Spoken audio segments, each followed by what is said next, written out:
హైదరాబాద్ శివారు కోహెడలో కొద్దిసేపు ఉద్రిక్తత నెలకొంది. బాటసింగారం పండ్ల ఏర్పాటు ప్రతిపాదిత ప్రాంతంలో నేల చదును చేసేందుకు వెళ్లిన అధికారులను రైతులు అడ్డుకున్నారు. సరైన పరిహారం ఇచ్చిన తర్వాతే భూములు తీసుకోవాలంటూ ఆందోళనకు దిగారు.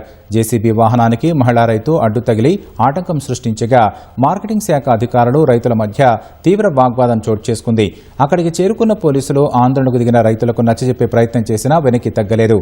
పంటలు సాగు చేసుకుంటున్న భూములను ఎలా తీసుకుంటారని వారు ప్రశ్నించారు.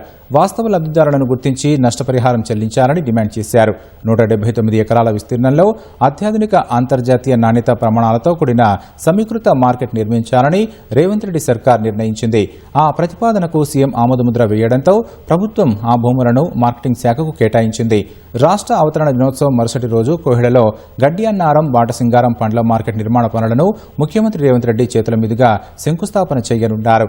ఏర్పాట్లలో భాగంగా భూమి చదును చేసేందుకు అధికారులు చర్యలు చేపట్టగా స్థానిక రైతులు అధికారులను అడ్డుకున్నారు.